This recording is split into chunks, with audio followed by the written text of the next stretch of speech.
Welcome to the podcast. I'm Neil Curry with Target Recruit. In this series, we're going to be talking to industry leaders in the recruitment space around their successes, their challenges, what's worked, what's not worked for them. And we'll hope that you're going to be able to take something away for yourself and your business and you enjoy the conversation. So for the man who doesn't need an introduction, for those people who have been living under a rock, briefly, tell us who you are. Thanks very much for having me. Really joyful to be here. Hopefully I do us proud. Come on the RDLC. So I'm a recruitment lifer. Started when I was 21. By the time I was 23, I was managing 30 people across 3 different regions and also being the top biller. But, you know, who's counting? My last job in recruitment was working for S3, where I headed up their contract business. I've done pretty well out of the business, but my most proud number of all the numbers is the fact that the day we floated, I personally made 27 millionaires. From that mothership was spawned about 80 other businesses who've all gone on to do amazing things, which we're really proud of. I think we really shifted the dynamic and the way business is done in recruitment. Very, very proud to be salespeople and slightly aggressive with a small a. So we actually got things done. And clients, they were almost at a moment in time at S3 where it was always about they don't like us, but they can do without us, which is the perfect situation. And since then, I took my 40s off, tried to keep out the newspapers, and then went on really badly, and then went on to do some advisory work. And now I'm the founder of RDLC, which I will probably say I'm most proud of. So you're keeping busy? But, out of the 40s. Yeah, well, funny enough, I was talking with Dean about it. We're probably busier now than we've ever been in our lives. Yeah. So praise the Lord, we're in continuous periods of change and evolution. And every time there is change going on, you get winners and losers. Yeah. So as long as people have got their running shoes on and sprint every day, there's a chance for people to make zillions. Viva the boom. And you think that's still possible in this world? I don't like your doubting voice, so we're going to start there, 100%. So we talk about economics, recruitment economics. Now, it doesn't really matter what's going on in the world. The recruitment sector is in a bubble right now. And when you hear all the narrative that comes out of Cabinet Office, so I'm a little bit glued to the screen on a Sunday morning, listening to what they're all saying, and the rhetoric is all around job creation, creating jobs. We're going to work our way through this. So there's jobs being made, there's jobs everywhere. There's skill shortages up and down the country, pretty much in every sector. The sentiment from our customers is staff. In some areas, they're trying to use tech over talent, which I kind of get, and look at efficiencies. But if I can look at it from the dashboards of 300 businesses through the RDLC, it's BAU, business as usual for non-RDLC members, boom as usual for RDLC members. We're having it away. But there are winners and losers. Massively, and you have to be very agile right now. Okay, so let's come back to the winners and losers bit in a moment. So we're peppered online through the newspapers around recession coming, and it's around the corner in 2023. Even though last week's news was it didn't actually happen. What do you think is going to come in 23? What's your vision for recruitment industry in 2023? I think it's going to be brilliant, right? There are some businesses who are run by owner-managers, the major breadwinner in that organisation, who has got a limited number of customers that they use repeatedly, who use them repeatedly. And occasionally they can lose 1 or 2 accounts really, really quickly, and then that business folds. It's not a business, it's a fiefdom. It's one individual person with some resources around. They try to get to 10, fail, go back to 1s and 2s and 3s and start over again. It's a hard life. I nearly broke into song then. It's a hard, but I won't do that. However, if businesses are being really innovative, they're taking that journey from being what was once a recruitment agency, bums on seats, 1s and 2s, thank you very much, darling, get a CV, spec it out, and see whatever comes back in. Because the days of that are, well, I would say they're over. A lot of people will argue that they're still doing okay from it. Okay in the middle of a boom is not okay. If you're not going forward, you're going backwards. And if you're just living on what you've done over recent years and thinking, this is a moment in time, you're deluded and committing economic business suicide. Okay. So the drive is all towards becoming a modern day talent solutions provider that's having the opportunity. Best to put it this way. Organisations are created out in the joyful world. You have a founder who comes up with a whizzy idea about a new business. He then appoints his C-suite. So these are the guys who are actually going to make his dream a reality. The C-suite then get their heads of. So these are the principals of finance, marketing, tech, R&D, whatever it might be. They then have their hiring managers, so the pod leaders of all of those teams. Then they go, if they need to hire, they get approvals, they go to recruitment, then go to TA, then they go to recruitment agencies who are bottom of that food chain. A modern day talent solution provider has the ear of that C-suite to make decisions and help them with their decision making to deliver outcomes. So total solutions, total projects, taking the problem away or the challenge that is talent away. And you do that with loads of brilliant data, great marketing, brilliant automation, the right people doing the right job to give you credibility to get into that room, and the natural place for recruitment business leaders now to swim should be in the boardroom. Dancing, making friends, taking that whole business. And the best thing about that is you get paid to do consultancy to make your clients aware that they should be working with you exclusively. So Win, win, win, win, win, win, win, win, win, win. Yeah. So that total talent solution, for those people who are listening and they get it, but they don't know where to start to achieve that. Oh, it's really easy. So you pick up the phone and you join the RDLC. Or you could leave it there. But I'm very giving on places like LinkedIn. I will tell everyone everything because there's a massive gap between telling them how to do it and then letting and helping people actually do it. So this is almost like a tease, to be fair. It starts with data. So acquiring the right data of organisations at the right time who are going through one of the 4 periods of change. Now, there used to be 3, there are 4. Yeah. So, and these are very definitive. There are 4 reasons for organisations going through change.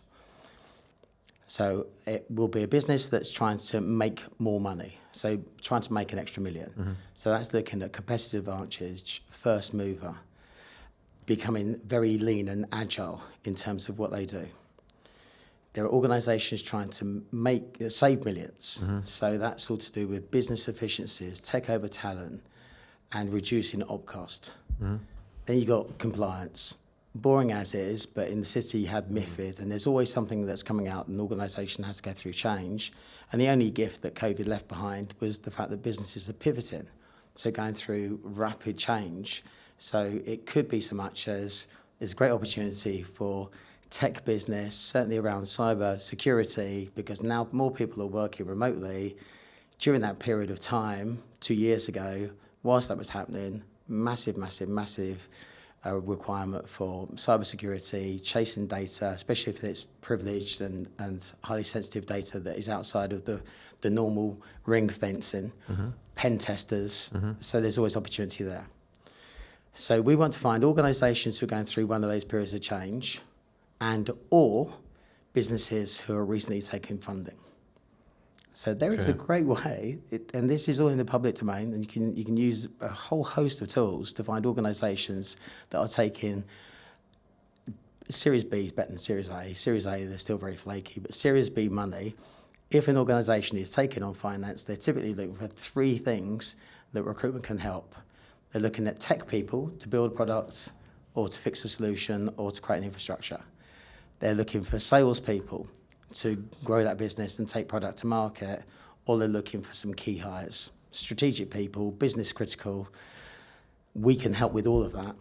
So if we can align and find those organisations who are recently funded and are swanning, like with David Essex, that's only going to resonate with very few people, potentially not even you.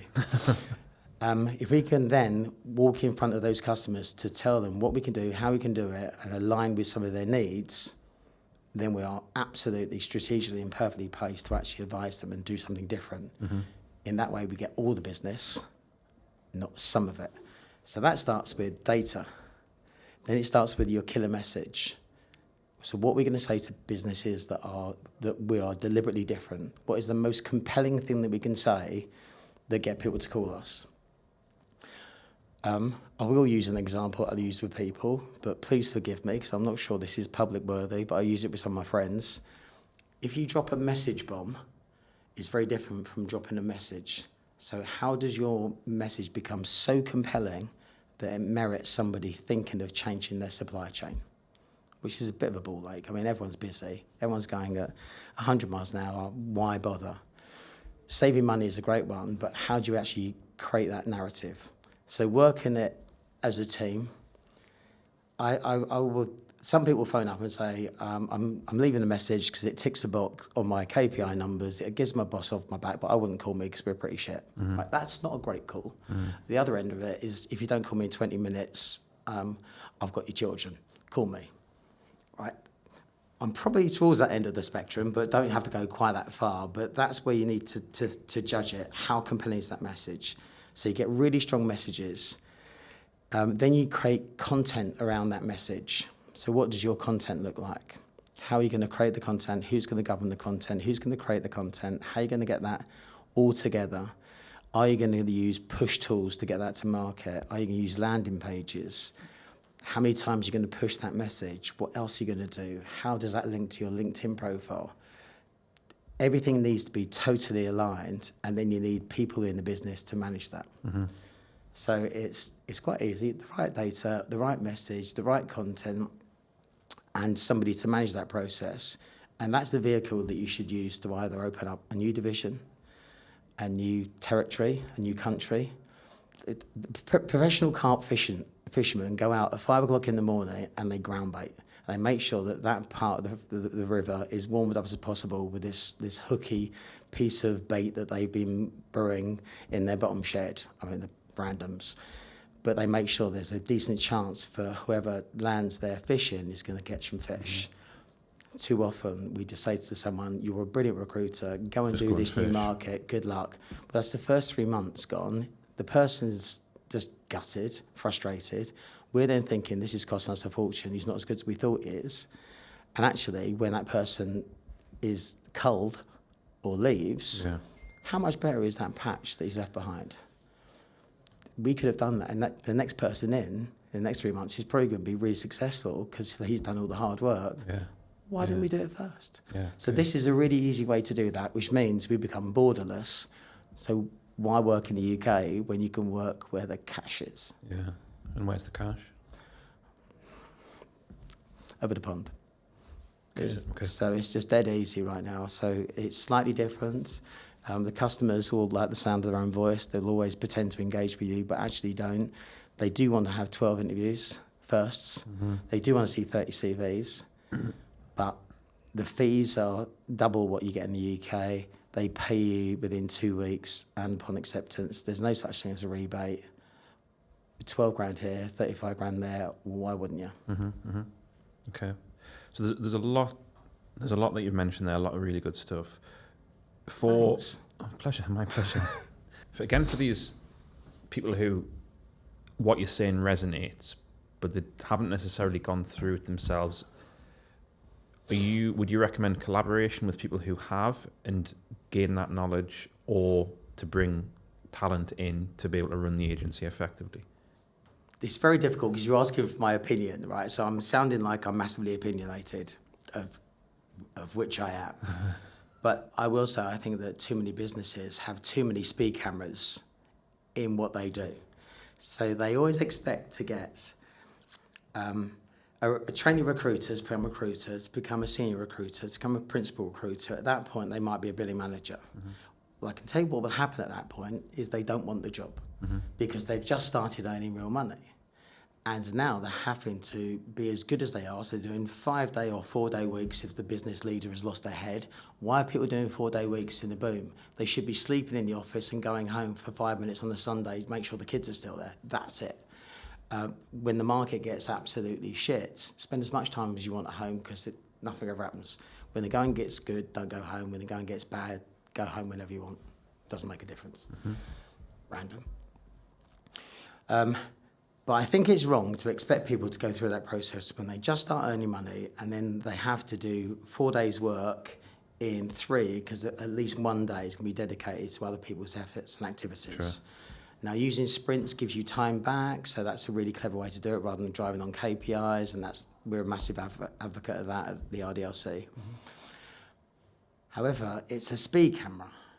Now, if I saw someone who had all of the telltale signs of being a future rock star, and this success breeds success with this, I would pluck them from the gutter and say, you could be absolutely brilliant. I'd give them their own territory, their own opportunity to be a billing manager. Wouldn't pay them for it. They've got to prove they can do the job first. I'd give them 2 rookies, I set them a target in terms of NFI per the team. And if they hit that, they go from their 20 grand basic to probably 37.5, 2 grand for everybody in their team. So now they've more than doubled their basic. 2% of anything the team earns, 4% of anything they do over target. And every time they hit target, they get 2 more. So that's an extra 2 grand each per person. Now, it's a really great way to incentivize people as part of what they do is to be on a real fast track in terms of managing their business. It also means if anyone leaves, you've already started people on that growth to brilliance. I, as a billing manager, can manage 6 people. It's a magic number. At that point, anything over that, you have to come off the tools. And it doesn't matter how good your tech is. You have to come off the tools to manage that business because you can go from 6 people to 10 people very quickly and then separate both those businesses and take those 5s to 10. And that's how you build critical scale and critical mass. The language they use is our language. The drivers, the activity, the processes are ours. And if you bring someone with experience into that, it's just like putting a stick in the spokes. Doesn't matter how fast you're going, you put that in, you're going to have a car crash somewhere. So don't do it. Just grow your own. And do you think that's because it's spoiling the flow of that kind of that internal magic, so to speak, or is it because the person coming in will have their own way of working, they'll spoil the culture? I don't want anybody from the outside. Okay. It's really powerful to say all of the best roles in our company still haven't even gone. That we could be 30 people in and still the best roles haven't even been invented yet. And some people will, if that's your career path, if that's the driver for it, and I did a poll on LinkedIn to say, do people really want freedom, flexibility versus just earn some money and work for a guy who's really motivated? 98%, as I left today, want motivation and money. Sure. Earn, learn, work for a decent leader. If that is your route and people see other people being successful at it, on a fast track to getting the piece of the business, it is brilliant. And nobody will say, I don't really think management's for me. Yeah. Because you're going to turn around me doubling your salary if you can do this. Okay, well, that's a very bold strategy. But if they did, we used to have a cupboard and we used to throw them in that cupboard and throw them a steak once a month. And they're not part of my future, just earn some money. Okay. That's what you want. Turn up when you want, go home when you want, not part of anything. Good luck to you. It also means that you can go really fast. So as S3, this is a kind of a personal story, we were 11 brands as we got towards an IPO. And I was over 60% of group profit. If each one of those other 10 businesses launched 1 profit center each, for me to sustain my level playing field, become pari passu in terms of income, I had to open 10. So this whole concept of taking away the speed cameras came out of necessity because I'm too ambitious and too money motivated to give a shit. Yeah. So if somebody wasn't a manager for me within 18 months, they're dead to me. Get in the shed, get in the cupboard. Way. So everyone's going, okay, how do I get there? Okay. And I used to remind people that they're still allowed to work weekends if they want to. And do people? Yeah. They do. So they- Yeah. So if that's one of the routes to being a winner, you mentioned before there's winners and losers. What's happening, not to make a loser, but why are people resulting in not being successful, not growing, not doing what they want, perhaps losing their job? Where's it going wrong? There's an element of managers who are just not thinking really strategically about growing a business and still stuck in this whole fiefdom piece where it's about making money. Genuinely, I think that if they had someone that they were accountable to, they perform better. Mm-hmm. And most people, when push comes to shove, they could do what they do in 5 days in 4. And then they could have 1 day to work on the business rather than be caught up in it. So people will always get distracted by a money-making opportunity when a client calls them. They won't follow best practice, so they won't push back and ask for, the question that everybody should always ask. Always ask, when someone's going to give you a vacancy, the first question, just before I take a full spec on this, how many people like this do you think you're going to need? So based on churn, pipeline, your whip, expectations, seasonality, and that horrible word of churn, how many people like this are you likely to need over the course of rolling 12 months? Because we both know it's not one. And whatever they say after that, you sell a product and a solution, right? They don't do that because it's their mate Dave who calls them frequently. Yeah. They've only got a few businesses. So they aren't doing BD calls themselves. They're only speaking to the same old customers. If they are doing BD, it's pretty poor because actually they're kind of distracted by it. They want their recruiters to do BD, but no one's teaching them, showing them how. Mm-hmm. They're taking trainees on without training them. And then they basically just try to hire their way through this. So to pay for these people, so recruitment is a really simple task. You've got your cost per desk, that's all in cost, including what you take out as the boss's regular draw. And then you've got your net fee income, that's everything into the business. And you divide both numbers by fee earners. So people who sit and own a target. So if your cost per desk is 10 and your average is 15, you're making $5,000 per person per month. So 5 times 12, 60 grand per person. Get 10, you're making 600 grand. Get 100, you're making 6 mil. Mm-hmm. There you go, it's recruitment sorted. Mm-hmm. But they need to focus on their cost per desk, what they're getting from them, and how they can get them to the power of 10. So decent recruiter with 10 people, they will all be at least 50, 60, 70% as good as they are because they're puppet mastery. They're telling them what to do next. They're showing them the route to making money. And eventually someone will say, "God, get out of my way, I can do this. I got this. Gee, I got this. Back off." The penny's dropped. Consistently, people are doing a deal and a half. So that's 10 people doing a deal and a half. The guy's making money now. Whereas managers who aren't great at delegating, taking on the right people, coaching them, and finding the time to do the job as a manager and a leader is the manager divided by 10. So their time is being cut. Then they're not actually generating revenue. Yeah. So they need to find a way by which they can take some time away to build out systems and processes. And this is where tech comes in. When I started at S3, we changed our CRM. But so my first 5 years as the head of contracts, I changed my CRM 3 times in 5 years. Because I was looking for competitive advantage, unfair advantage. What was out there? I looked at absolutely everything. And I thought, actually, that will help me more. And what I didn't do was follow where everybody else went. I looked at the pieces of kit that would help me in my business at this moment in time. Mm-hmm. So just not being waned by everyone just waving about Bond or there's a new whizzy gadget on Bullhorn. If it wouldn't help me make more money and it wasn't worth going through the pain of changing, then I wouldn't do it. But if I could find something that was different, it might have been slightly left field. And as long as it was still mainstream enough to actually have the apps work and people were bothered about building an integration for it, then I was all over like a rash. But like you're saying, you need the space to think about what you need and the strategy around it rather than working 5 days solid doing BD, you need it, like you say, 4 days. Do you think you can cram it all in? The fifth day, work on strategy? It's quite funny as well. If someone is actually committed, well, these people are also shit scared of their own staff, so they have no consequences in place, and they end up sucking up poor behaviours and getting lost in the fact that people aren't performing, sucking out, and then exploding and sacking everyone. Right.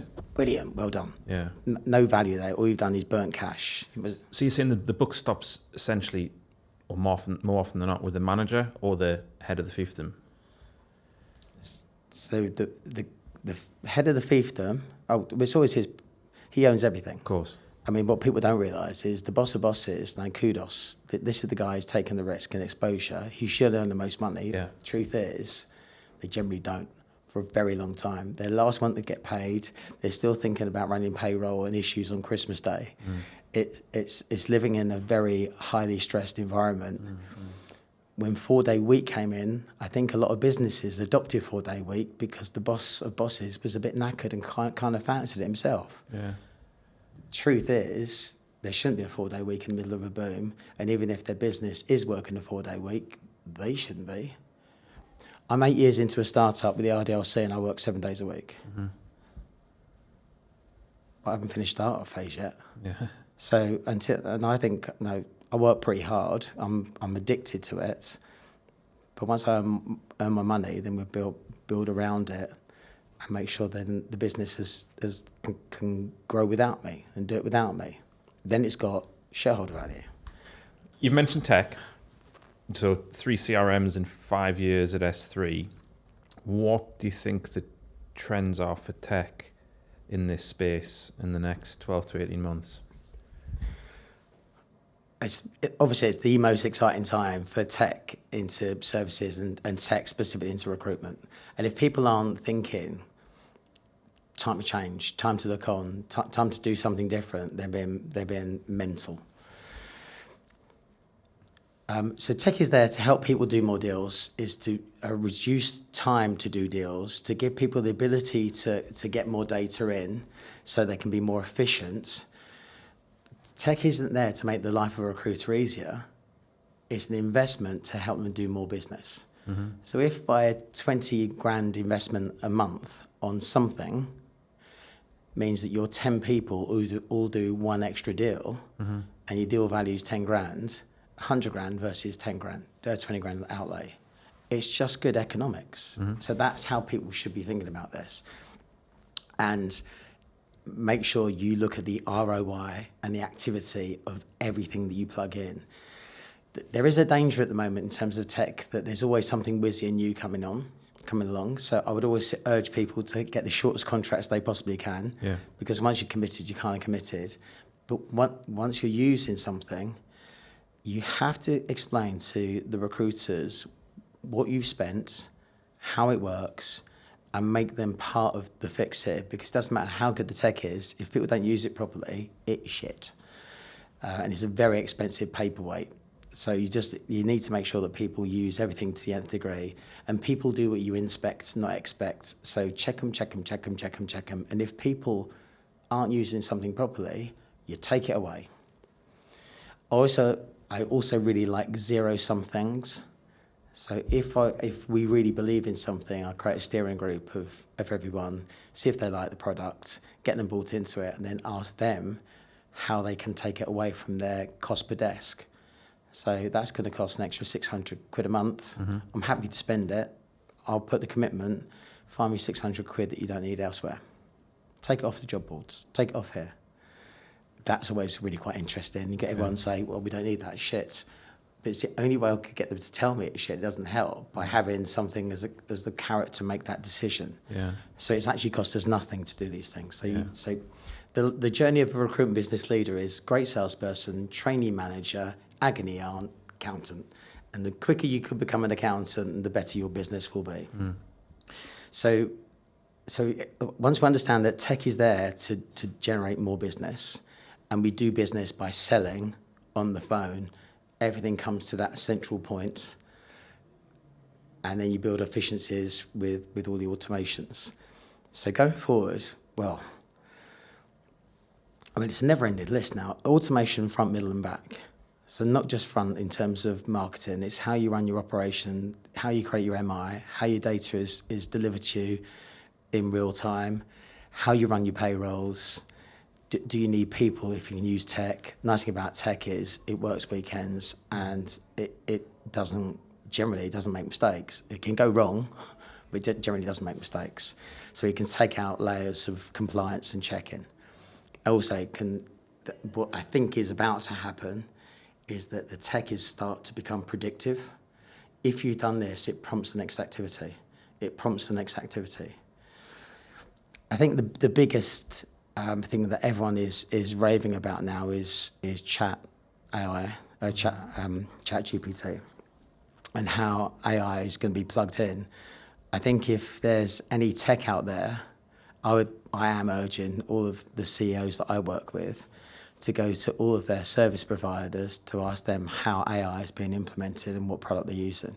So if they use it, should they not be using Chat GPT? So if you've got a parsing tool, well, surely Chat GPT can do that, and probably faster, better, and actually come up with some predictive stuff for you to actually prompt who that goes to next, and then do your searching for you.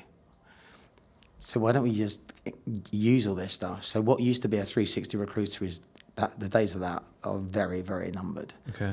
So go through the migration, I'd add on some tech and business process and BD, sales and submission people, remote resourcing using all the tech. You'll get better than deal and a half, which everyone gets. You should be talking about 3.5, 4.5 deals ahead. But using the right tech with the AI is humongously important right now. People are using ChatGPT very poorly already. That didn't take long. They create me a blog about, and it all goes. It's so obvious to see, and it's Yawnsville. But you can actually say this URL on LinkedIn. Write the perfect BD intro email to this person from this company in no more than 60 words. That's quite fun. So people say it's quite hard writing emails. No, it's not. It's buttons, right? So we're taking, and all you're getting back is time, so people can be more productive. So I think that's humongously important. I do think that all of this stuff needs to be joined together. So everything needs to work, and I'm really hoping that the next iterations of CRM is going to have all this just built in. So you don't have to have, I mean, there is a benefit of having an organisation that just does one thing, because that one thing they will do absolutely brilliantly, and that's where all their investment capital goes into making that the best version of it. There is something to be argued about having a one-stop shop for all of this stuff, where it just all plugs together.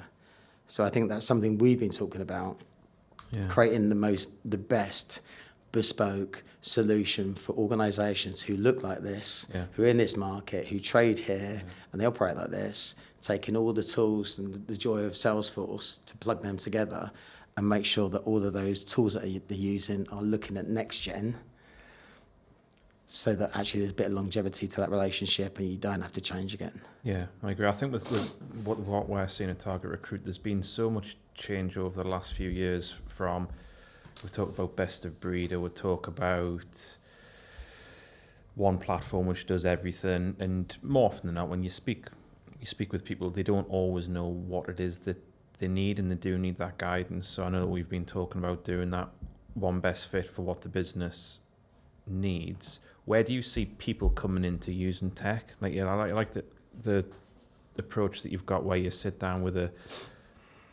user group and you say, okay, what tech's working, what's not, pull out what's not being used, because there's not many businesses take that approach. They don't actually speak always to the users. They speak with the heads of, or the operations, which they need to as well, but they don't always speak to the users. So I like that. But where does that personal individual come into using tech rather than just relying on tech?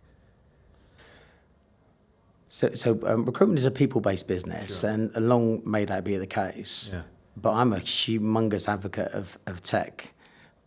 All I want is, I've got Dave, I've employed Dave, I've got a duty of care to Dave, and I will know, because I always used to ask, if you get a promotion or earn the biggest paycheck you've ever had, who will you phone first and what are you going to say to them? And that person, I want to make a promise to that I'm going to make Dave the best he can possibly be. And I used to phone up people, especially if Dave's doing shit and say, I think I care more about his career than he does. Don't feed him this weekend. So we used to do stuff like that. That person, I need to make sure, one, that he's absolutely giving it the beans and working as hard as he can. But my part of the equation is to give him the best possible toolkit. Sure. Now, if you give them tools and they don't use them, then the only person I can blame is them. And I would be very aggressive about it. Yeah. Now, we've made that investment. Yeah. I don't want people just choosing the independent state of Dave. Oh, yeah, he doesn't do that.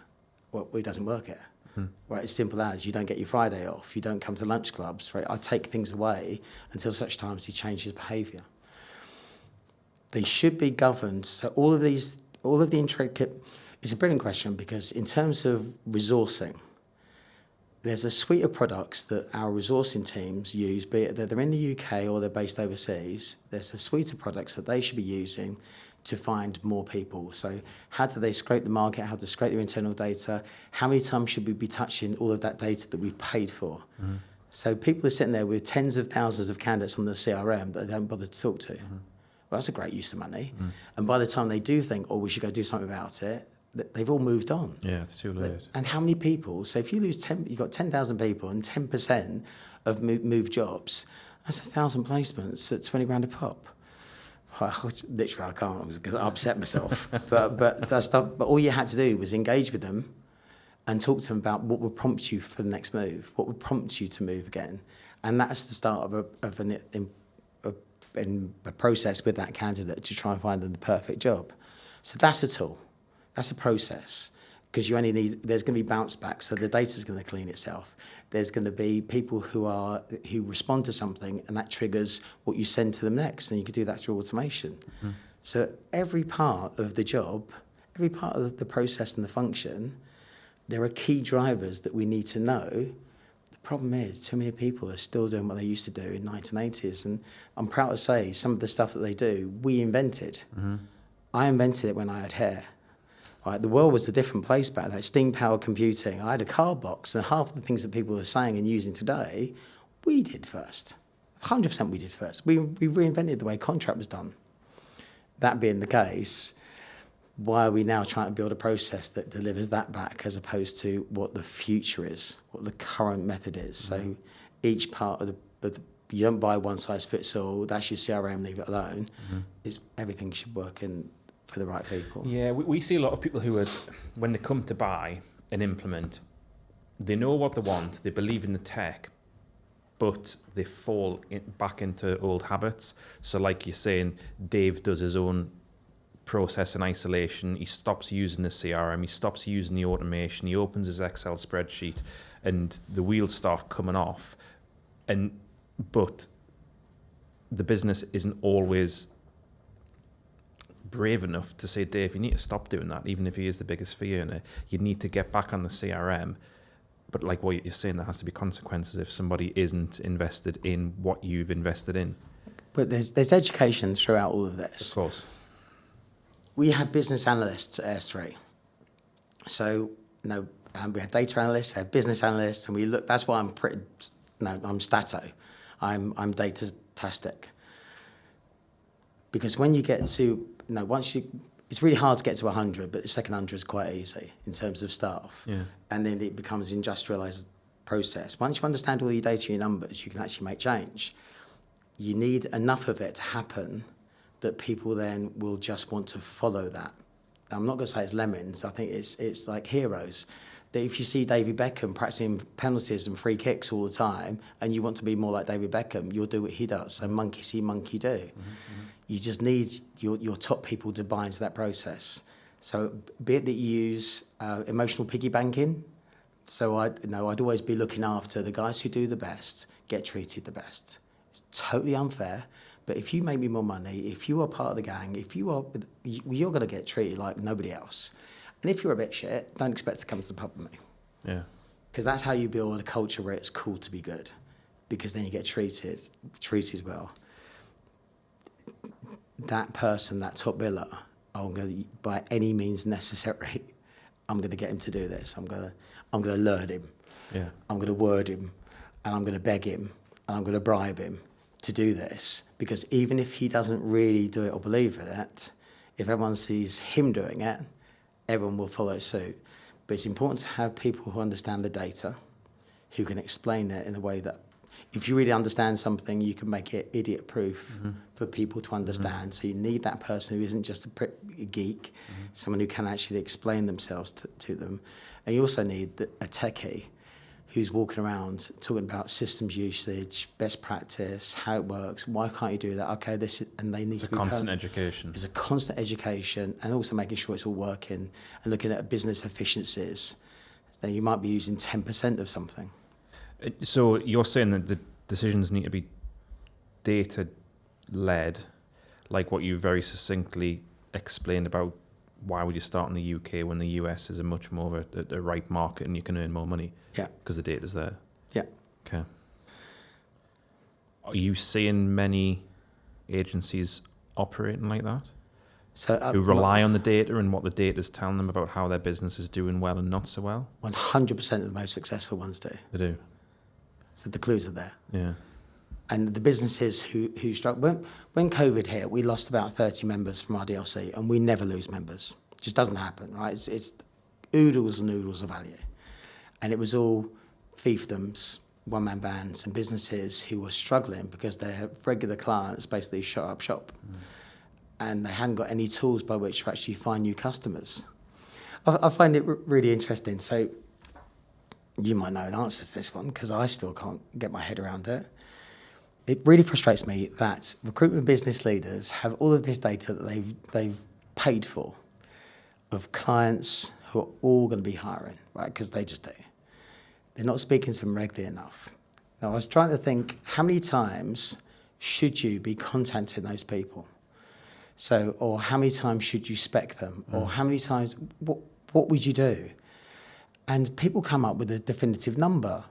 And I think, you're mental. So all of those businesses are always, they will be hiring this year. So every client that everyone's got on their CRM will hire this year. 100%. Why aren't we trying to speak to them every week? Why aren't we trying to speak to them twice a week? And then people say reputational damage. They only work with 0.05% of all of those clients on their CRM. They work with nobody knows who you are. Right, so reputational damage. No one gives a shit. If they thought you had such a great reputation, they'd all be calling you, and they're not. So why aren't you doing more to actually spread the word? So if you agree with that argument, why don't you turn it out to full? What's the worst that's going to happen? You lose half your database. Well, they're the ones who aren't going to work with you. Yeah. So now you can focus more time on the ones that do. And as long as you've got a slow trickle charge, you've got your Ferrari in the garage and you keep it on charge just in case for that one day of the year, Dean, it's always charged and ready to go. So that was really random, but I love the fact I had a little dig at Dean. Yeah. Peace and love, Dean. You mentioned the RDLC a few times. How are you helping? And, we've been part of your lunches and the networking groups where there's a lot of great content shared in what I've always felt is a safe environment. People can say what they need to, and a lot of great opinions and thoughts are shared in the room. But how are you helping agencies as part of the RDLC? Did you use the A word? Modern day talent solutions providers. I'll work on that. Yeah, I did make a note of it. Yeah, it doesn't. I'll use it. It doesn't fit on a pen. I've got to come up with something more jazzier than that as well. Need an acronym. Yeah, we do. And thank you for being part of our journey. I think it's a really unusual community. I mean, you were there at the awards. People actually genuinely like each other and genuinely cheerlead for each other and celebrate with each other, and it's a hug fest. And these are people who are nose to nose, toe to toe competitors.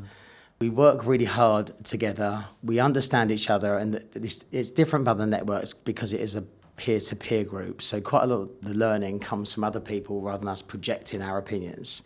So we learn together, we share together, And there's a whole philosophy that if you give away one idea and you share something that's brilliant, or you answer one person's issue, then you've got 300 other people who are giving you great ideas and great input. So occasionally we do this with something that we're giving away actually in Feb, but everybody had to come up with one brilliant idea that was new, creative and different. So in return, everyone got 300 back. Best thing we've ever done. But I think that it's lonely at the top of a recruitment business, and your mates outside the sector don't really understand what's going on. Your wife thinks you're a dick because you've got a new phone, and your mates actually just think, the green-eyed monster appears. But when you're in an environment of people who really know what you're going through and how hard it can be, and the fact that the stress comes from either end, we're the only people selling a product that can get up and be sick on their desk, or not show, or punch out their boss. It's quite an awkward product sell. So with that in mind, we created an environment where you want to share, you can share, and we have loads of fun because happy people make money. So if you're in a good mind space, we don't take ourselves too seriously, but what we actually do is pretty serious. So creative, innovative ideas non-stop. I mean, it's you've seen me on LinkedIn. Imagine that times 10 on our groups. So there's loads more that's going on. That's the tip of the iceberg. There's the WhatsApp groups. So everyone is 24/7 engagement, and I'm getting circa 300 messages a day. Nobody else is. You choose the group that you want, but the idea is that your head of finance or your HR people can communicate with their peers in marketplace to solve problems before you have to go to your CEO or your C-suite or your directors. So the idea is they fix their own problems and seek approval rather than say help. You fall back in love with your business 100% because we make it more fun and we alleviate some of the dramas of running a business. You fall back in love with the best, sexiest, most meritocratic, brilliant sector that has ever been. So if you're good enough, you're good enough. If no speed cameras in recruitment, brilliant place to be. And we've got every document that you might need for whatever stage you are. There's a whole shift right philosophy. So from startup to lifestyle to growth to exit. So there's something for everybody. There's always someone who's doing or just been through the same issues you've got. So be it that you need a set of terms or a German phone number in Germany because they've just changed the legislation on that. So from here, you can't have a German number anymore regardless of your supplier. So that hit, but Germans won't pick up blind numbers, and they won't pick up UK numbers.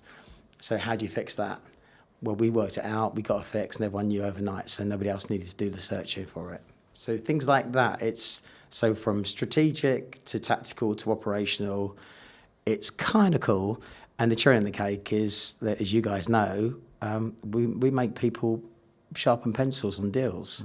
So there's 7,000 odd recruiters across the group. We are touching 3 billion in revenues. As a single entity, if we were one business, we'd be the biggest by a mile. Yeah.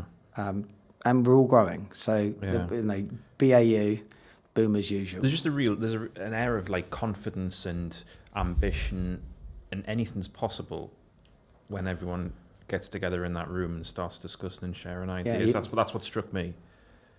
And the sharing is absolutely bonkers. So people, the people will just share everything. So it's Chatham House is I'm glad you noticed that. It is very safe. Recruitment is absolutely riddled with dickheads. But we've done a great job. There's only one in the RDLC because we make sure the others leave. But without me, it wouldn't work. So my ego is too big.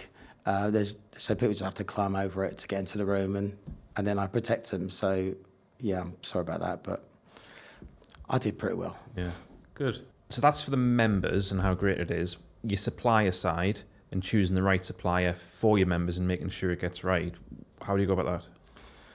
So every morning you wake up and there's a gift in your LinkedIn talking about a brand new product, service, solution. Yeah. And Dean and I do a very noble job because we see them all. And our members throw businesses that they like over the fence to us, virtual fence to us all the time. Sure. We spend more time talking with potential suppliers for the RDLC than we do anything else. So it's all about what's good, what's fast. For transparency, there is a commercial arrangement with this, but absolutely, in the grand scheme of things, it's properly nominal just to pay for Ali's time, effectively, who manages the process. So we don't do it for cash. We think it's a massive value add to all of our members that we do the tire kicking so they don't have to. Every business is slightly different, and how they plug and play is slightly different. So we always want maximum 3 suppliers in any one arena. Yeah, okay. So we look for people who could add value to a certain area. We're brilliantly honest about where we think the opportunity and the scope is, where we think they'd fit, and we make the introductions. So I think from a supplier's perspective, they're quite willing to jump through hoops, even if we set them on fire, and get the right price for our members, to then work out who, and we will then make the introductions on their behalf. So we do work quite hard to actually make that relationship work. But I think we're really, really honest about it as well. So everyone gets all of the data and all the knowledge. So specifically with you guys, one, sat on Salesforce. Well, one, you can't ignore it, right? It's humongously powerful. The downside for that is all of the apps, all of the marketplace, all of the things you can plug and play, it can do everything.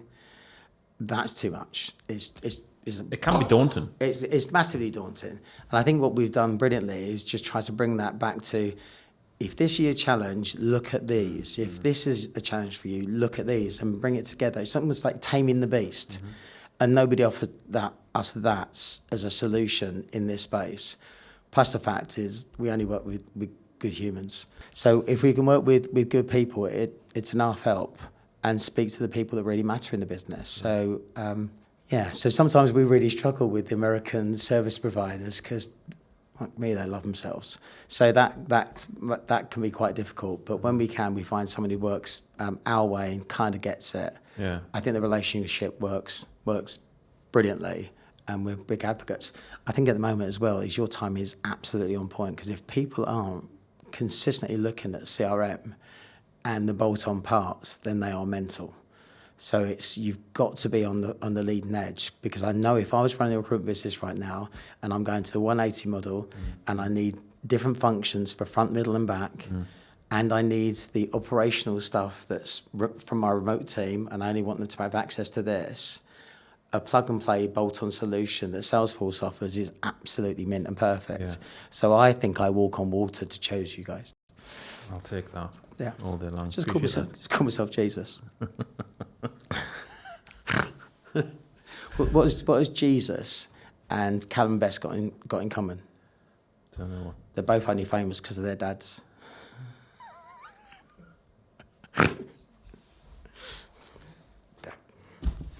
So Gary, thank you very much for joining us this afternoon. I think there's been some really good talking points, a lot of very practical advice about what people can take away to make themselves and their own businesses better. I look forward to working with you in the future with the RDLC, and hopefully supporting your members going forward with making their tech top of the pops.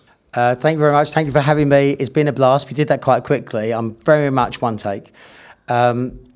Me casa su casa when it comes to working with Target Recruit. Hopefully bigger, better, greater things, and everyone looks at the product because it is smashing. Hopefully somebody got one or two things from that, because that's all we aim for. And RDLC, Hearts Recruitment. Thanks, Gary. Cheers.